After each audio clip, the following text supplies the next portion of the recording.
दोस्तों आज का टॉपिक है ECG leads and ECG reporting. ये टॉपिक इसलिए इम्पोर्टेंट है क्योंकि ज़्यादातर लोगों को कंफ्यूजन होता है ECG electrodes and ECG leads में।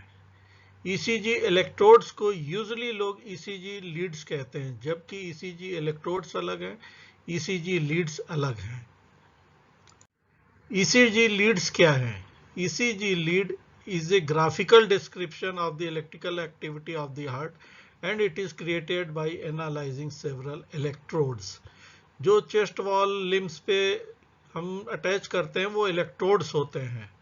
उससे जो हमारा ग्राफिकल डिस्क्रिप्शन ग्राफ पेपर पर आता है उसको हम ECG लीड कहते हैं। जैसे ECG lead 1, 2, 3 AVR, LF, V1 to 6 ये सारी लीड्स हैं। तो इस कंफ्यूजन को आप दूर करें कि इलेक्ट्रोड्स अलग हैं, ECG लीड्स अलग हैं। जो वायर से अटैच होते हैं दैट इज इलेक्ट्रोड्स। ये दो तरीके के होते हैं, two types, bipolar leads and unipolar augmented leads. Bipolar lead 1, 2, 3 ये बाइपोलर लीड्स हैं and other AVR, AVL, AVF and all chest leads are unipolar augmented leads हैं। Bipolar leads consist of two electrodes, right arm, left arm। जो lead 1 है right arm और left arm दो से मिलके बनी है। lead 2 right arm left lower limb इससे बनी है and left arm left lower limb से ये lead 3 बनी है।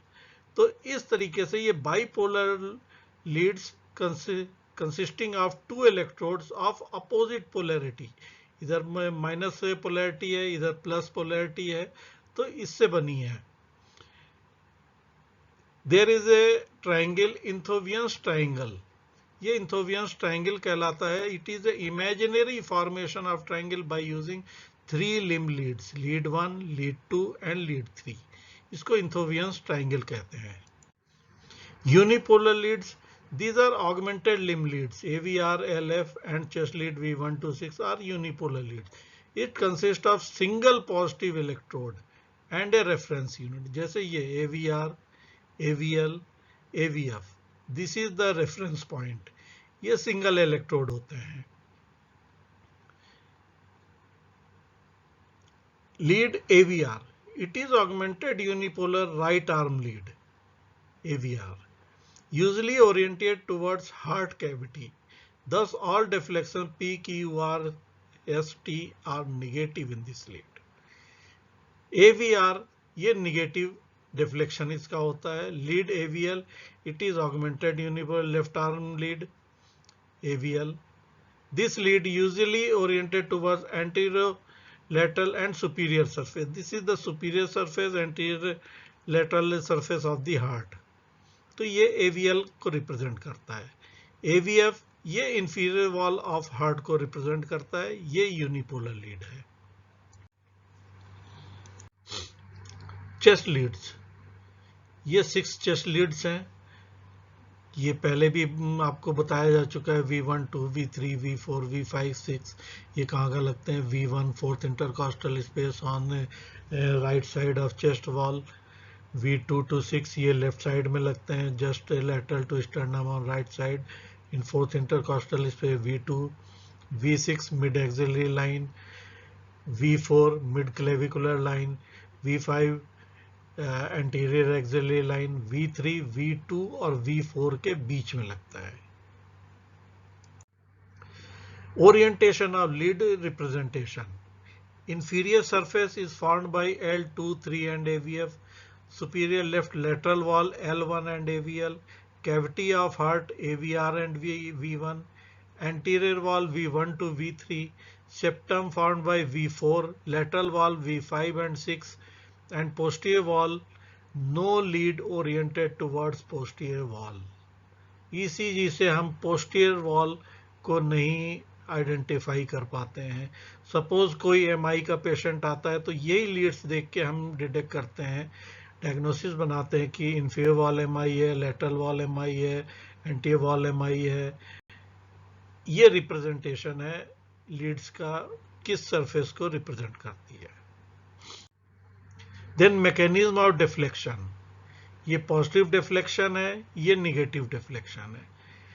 जब भी इलेक्ट्रोमैग्नेटिक करंट निगेटिव पोल से पॉजिटिव पोल की तरफ जाता है, then it will be positive deflection. जब भी पॉजिटिव पोल से निगेटिव पोल की तरफ जाता है, then it will be negative deflection. This is the mechanism of deflection.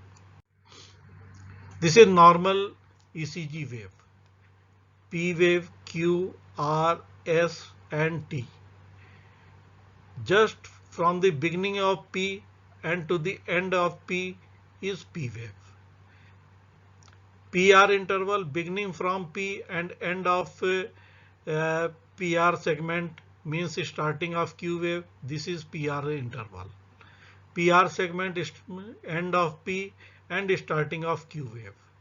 QRS complex is starting of Q wave and end of S wave. ST segment is starting of S wave and end of S wave and starting of T wave. This is ST segment. QT interval beginning of Q wave to end of T wave. This is QT interval. T wave starting of T and end of T. ये T wave है। ये आगे बताएंगे कि P wave कैसे develop होती है, Q कब डेवलप होती है, RS, ये आगे चैप्टर्स में हम इसको देखेंगे। ECG graph paper, this is the graph paper. इसमें जो एक स्मॉल स्क्वायर है ये 0.4 सेकेंड का है, ये स्मॉल लार्ज स्क्वायर, ये लार्ज स्क्वायर, इसमें 5 स्मॉल कॉलम्स हैं, ये 0.2 सेकेंड का है, और यही 5 लार्ज स्क्वायर ये मिलके 1 सेकेंड बनाते हैं। Means 0.2 into 5 means 1 second. 300 large squares are is equal to 1 minute represent करते हैं। Length of each small square, ये स्मॉल स्क्वायर 1 mm का होता है।